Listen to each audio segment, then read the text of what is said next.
위대하신 분한테 이런 말을 하면 안 되지만 어쨌든 좀 먼 외지에 이제 혼자 계셨잖아요. 그리고 스타잖아요. 네네. 그럼 분명히 그 주변에서 챙겨주시는 여성분들이 있지 않았을까요? 근데 선생님은 계속 아우 이러시면 안 됩니다. 아 선생님 그냥 마음이에요. 받으세요. 아유 이러시면 안 돼.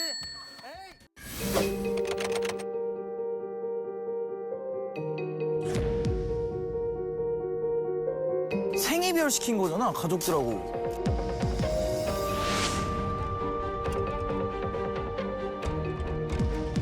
8년간은 이 집에 사신 동안은 계속 여기서 보셨을 거 아니에요.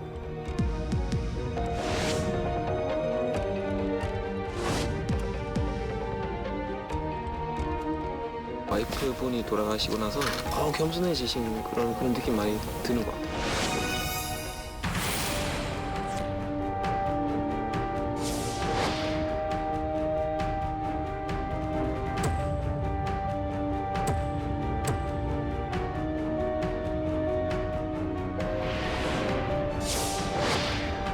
날카로워 보이긴 하네. 네. 그래 봐봐.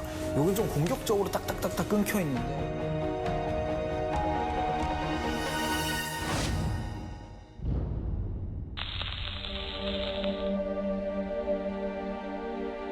여러분들은 그 추사 선생에 대해서 얼마나 알고 계세요?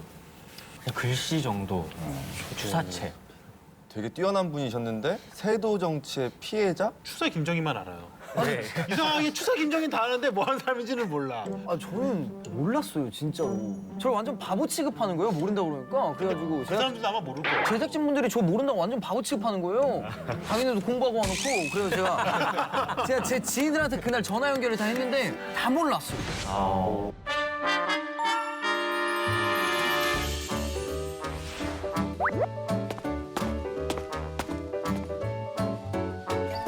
단편적으로 알지 잘은 모르겠어. 전 이 프로그램을 통해서 그러면 한국 역사를 다 배워가면 되겠네요.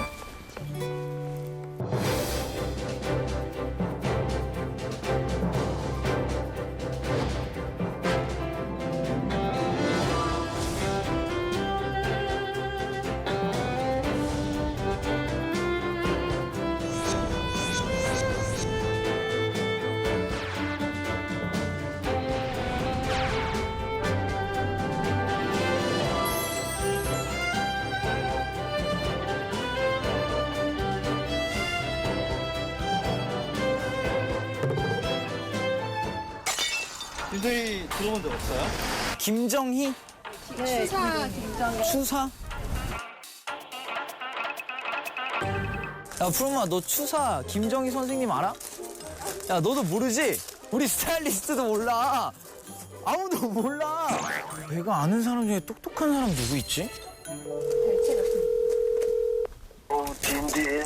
형 추사 김정희 선생님 알아요? 추사 김정희 선생님. 네. 몰라. 고마워요. 공대생이라서 모른다고요? 한 명 더. 여보세요. 형 추사 김정희 선생님이 누군지 알아? 뭘 쳐봐. 알았어 형 끊어.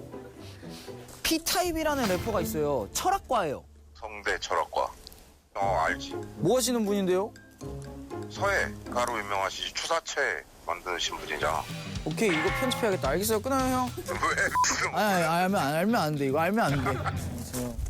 선생님 근데 혹시 추사 김정희 선생님 원래 아셨어요? 알았죠? 아 원래 아셨어요? 원래 역사 공부 책에 다 나오잖아. 모르면 바보 되는 거예요? 그렇죠. 아 한국에선 태어났는데 공부를 캐나다에서 해서 모를 수도 있고. 그럼 모를 수도 있죠. 네. 고등학교 1학년 때 갔거든요. 고등학교 1학년 때 갔거든요. 고등학교 1학년 갔으면 중학교 때 우리가 다 역사책에서 배우는데요. 초등학교도 나와요. 그래요? 그렇죠. 추사 김정희 모르면 좀 그렇다. 죄송합니다. 아, 그래요. 이제 알았으니까 다행이네요. 안녕하세요. 안녕하세요. 네. 이게 이렇게 혼날 만한 일이었구나. 추사 김정희 선생은 그 조선시대의 최고의 아티스트 중에 한 명이고요. 또 유력한 정치인이었습니다. 그 집안도 아주 어마어마한데요. 사실은 그 증조 할아버지 같은 경우에는 그 영조의 둘째 딸이죠. 또 화순공주의 남편이었습니다. 임금의 사위였던 거죠. 게다가 아버지는 이조 판사였습니다. 지금으로 치면 이제 행정자치부 장관.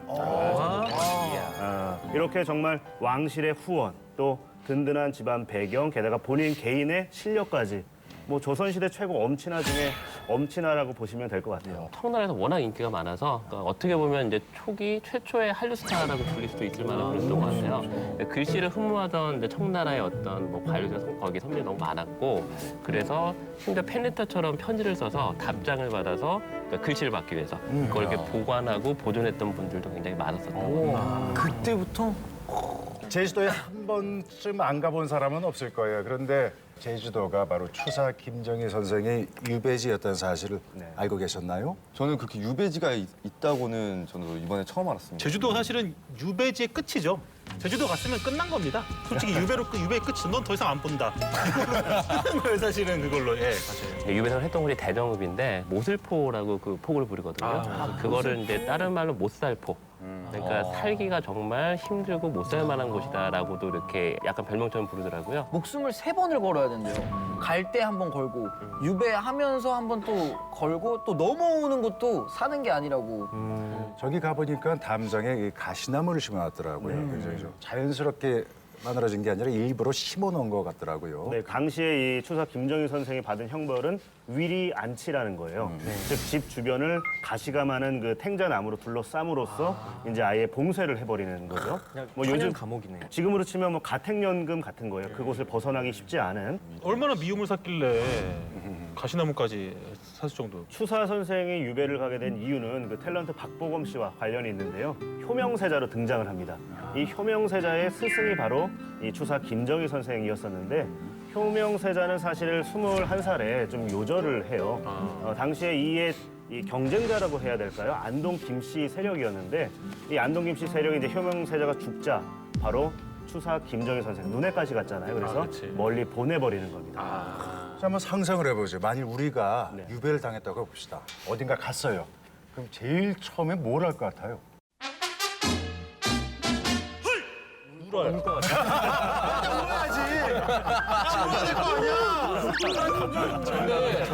일단 위리안 치면 밥도 자기가 해먹어야 되는 건데 이 양반님들이 밥을 해먹을 줄 알았을까요? 답은 주지 않았을까요? 밥을 지어주는 사람이 따로 없었던 건가요? 없죠. 원칙적으로는 없는 거죠. 원칙적으로는 없어야 하지만 이제 주변에서 도움을 많이 줬다고 알려져 있습니다. 처음에는 형별을 좀 엄격하게 지키려고 집안에만 있었을 거예요. 그러면 며칠 굶지 않았을까?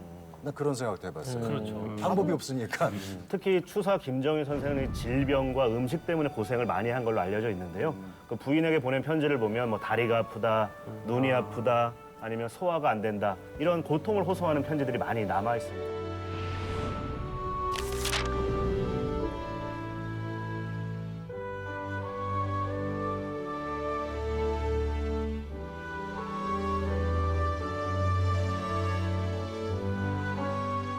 때로는 민어를 보내달라, 뭐 어란을 보내달라, 수수엿을 보내달라. 이분이 하다가 이제 뭐 간장이며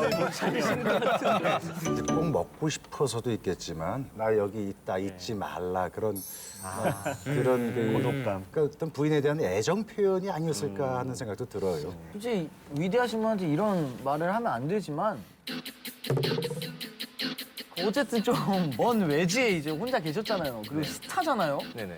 그럼 분명히 그 주변에서 챙겨주시는 여성분들이 있지 않았을까요? 근데 선생님은 계속 아우 이러시면 안 됩니다. 해도 아 선생님 그냥 마음이에요. 받으세요. 이러시면 안 돼.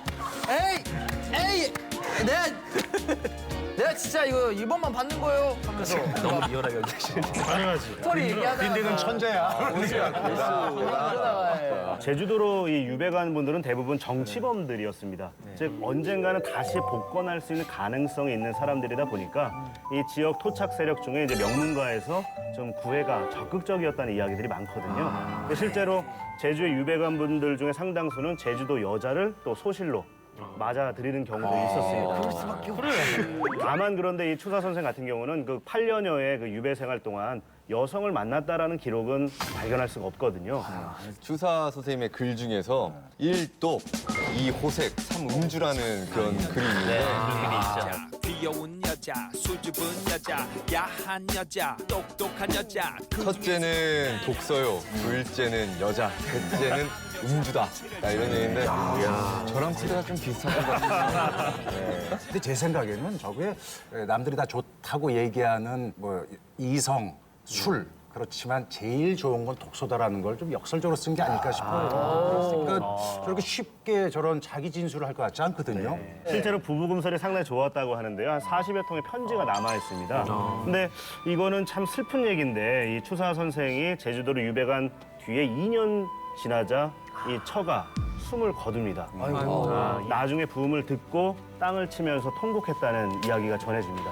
그 유배지로 쫓겨나고 아내는 죽고 절망의 연속이었죠. 이 제주도 생활이 오히려 역설적으로 예술가 김정희 선생 그리고 그의 예술 세계에는 아주 중요한 공간이었다고 합니다. 이게 왜 그랬을까요? 절망적인 상황이라고 하더라도 예술가들은 오히려 역설적으로 창조에 영감이 될 수 있다. 추사체가 사실상 제주도에서 완성됐다라는 얘기들이 많습니다. 저희가 추사체 대단하다는 얘기를 들었는데 과연 어떤 게 진짜 추사의 진면목을 보인 작품인지 사실은 본 적이 많지 않습니다. 한번 같이 보실까요?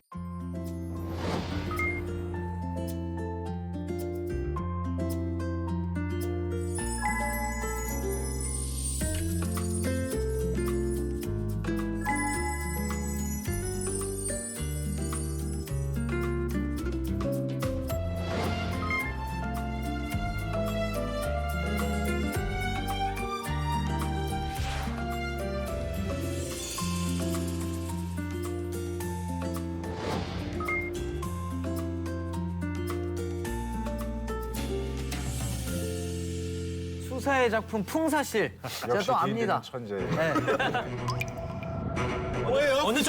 어느 쪽이 풍이에요? 오른쪽 왼쪽. 첫 번째 게 풍이죠. 이게 왼쪽 거요? 첫 번째 어디요? 일단 확실한 건 가운데 게 삽니다. 가운데 건 삽니다. 네. 그렇죠. 아유, 맞아요. 김풍 씨 어디가 풍이에요? 당연히 오른쪽이 풍이죠. 그쵸, 저도 알죠. 아시네요. 역시 김풍. 딘딘 씨가 얘기한 대로 이제 풍사시라는 글자예요. 그 뜻을 보자면 마음이 넉넉한 선비가 사는 집이라고 합니다.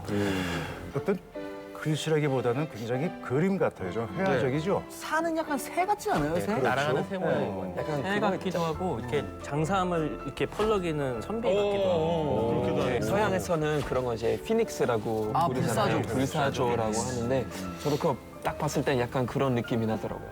저는 저걸 보면서 어떤 학이 생각나더라고요. 우리나라 동네 학춤 어디 고속 학춤 가면은 바로 저런 모양의 날개를 달고 춤을 추거든요. 특히 추사 선생은 글씨 속에 여러 코드를 숨겨놨다는 이야기가 있습니다. 그래, 그런 게 있어야지. 실제로 그 자고로 선비란 고고한 학처럼 살아야 한다라는 이상을 넣은 게 아닌가 하는 이야기가 있습니다. 자신이 또 이렇게 정치범으로 몰려서 유배해 온 이런 상황을 이제 빗대어서 살짝 이렇게 쓰지 않았는가 하는 이야기도 많이 전해지죠. 그러면은 저는 궁금한 게 이 추사체라면 그냥 김정희 선생님이 쓰신 모든 글을 다 추사체라고 할 수 있는 거 아닌가요? 꼭 유배를 가서 그 경험을 해야지만 그 추사체라고 할 수 있는 건지가 저는 모든 것을 다 추사체로 할 수 있죠. 실제로 이 추사 김정희 선생의 글씨체도 여러 상황에 따라서 변해 가거든요. 마치 생멸 변화하는 생명체처럼. 다만 이 제주도 유배가 이 추사체와 관련해서는 아주 중요한 계기, 경험, 축성의 시간이 아니었을까 하는 생각이 듭니다. 장편 연재 하시는 분들 보면 1권하고 30권의 그림체가 다릅니다. 완전 지나가는 다르죠. 거예요. 슬램덩크 보면 딱 아세요. 슬램덩크 처음 보면은 그냥 뭐 옛날에 그냥 그 서클 폭력 만화 같이 그려놨는데 뒤로 가면 거의 예술 작품으로 나오기 시작하죠. 뭐 백문이 불여일견이지 한번 증거를 한번 볼까요?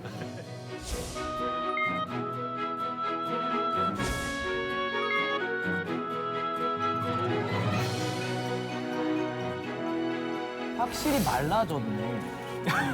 그쵸? 저 점점 가늘어진 느낌이 되게 세련되진 약간 좀 현대적인 느낌으로 발표한 것 같아요. 네, 분명히 글씨가 예전과 유배 이후의 글씨가 다릅니다.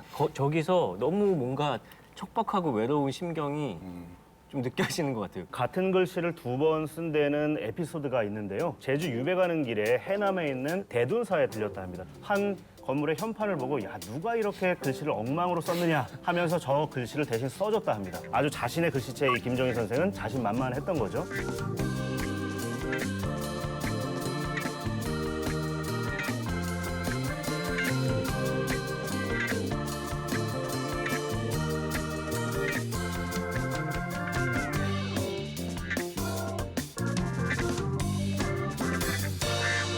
그만큼 이 숙성된 이 추사의 인간미가 느껴지는 일화가 아닐까 싶어요. 그 유배지를 보고 좀 더 산책하다가 이제 그 단산이라는 산을 봤거든요. 아, 근데 단산. 그 단산 자체가 되게 좀 전체적으로 그 모양이 되게 뾰족뾰족하잖아요.